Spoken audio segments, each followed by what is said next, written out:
जी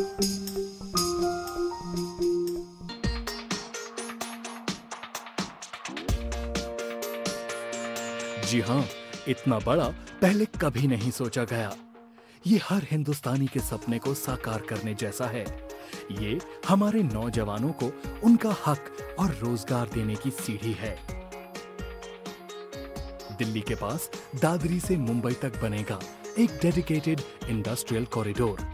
India Japan global summit में पिछले साल इस पर औपचारिक मोहर भी लग चुकी है। अब तक इस लेवल के प्रोजेक्ट के बारे में कभी नहीं सोचा गया। यही वजह है कि अमिताभ कांत जैसे शख्स को इसका चेयरमैन बनाया गया है। अमिताभ इनक्रेडिबल इंडिया कैंपेन में अपना लोहा मनवा चुके हैं।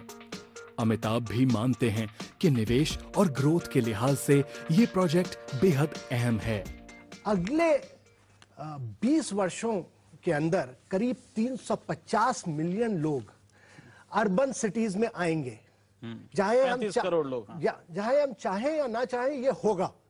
और अगर हम नए शहर नहीं बनाते हैं, नए मैन्युफैक्चरिंग शहर जहां पर इकोनॉमिक ग्रोथ मैन्युफैक्चरिंग के थ्रू आएगी, तो हमारे जो अभी के जो शहर हैं, बड़े बड़े शहर, ये स्लम में कन्वर्ट होते चले जाएंगे। अभी से लेकर 2022 तक 500 नए शहर 1-1 मिलियन पॉपुलेशन के बनाने बहुत जरूरी है। दिल्ली मुंबई इंडस्ट्रियल कॉरिडोर जितना भारत के लिए जरूरी है, उतना ही जापान के लिए। इस पूरे कॉरिडोर पर तमाम जापानीज कंपनियों की मौजूदगी होगी। लेकिन इस सब में जो जगह जापान के लिए सबसे अहम है, वो है मानेसर बावल निमराना एरिया। इस क्षेत्र को पहले चरण के विकास के लिए चुना गया है, जहां मानेसर पहले से ही निवेशकों की रडार पर है। यही वजह है कि निवेश के पैसे की अगली बारिश बावल में होगी और इसी बारिश में जिंदगी के सपने खिलेंगे। यहाँ कई जापानी और कोरियन कंपनियां अपने मैन्युफैक्चरिंग यूनिट्स लगा चुकी हैं और कई प्लांट जल्द लगने वाले हैं। प्लांट लगाने के मामले में भारतीय कंपनियां भी पीछे रहने वाली नहीं। पिछले 7 साल में Haryana state industrial development corporation ने 3900 इंडस्ट्रियल प्लांट अलॉट किए हैं। दिल्ली मुंबई इंडस्ट्रियल कॉरिडोर की सबसे खास बात होगी इसकी कनेक्टिविटी, जहां इंदिरा गांधी एयरपोर्ट भी दूर नहीं। Bawal railway station Rewari line पर है। इसके अलावा NH8 और NH71 बावल को दिल्ली, जयपुर, अहमदाबाद, सूरत और मुंबई से जोड़ता है।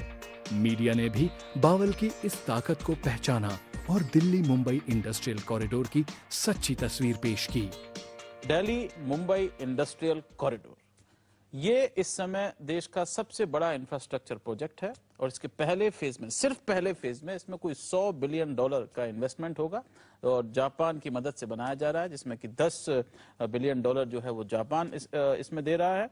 और हिंदुस्तान की सरकार का इस समय आप ये कह सकते हैं कि ज्यूल इन द क्राउन, सबसे ज्यादा महत्वपूर्ण प्रोजेक्ट यही है।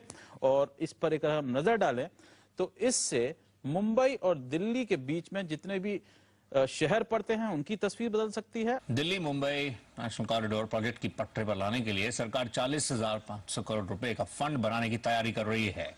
DMIDC के MD अमिताभ कांत के मुताबिक सरकार के कैबिनेट को प्रस्ताव भेज दिया है। इसमें से 20,250 करोड़ रुपए का निवेश भारत सरकार करेगी। इतनी रकम 3 चरणों में जापान लगाएगा।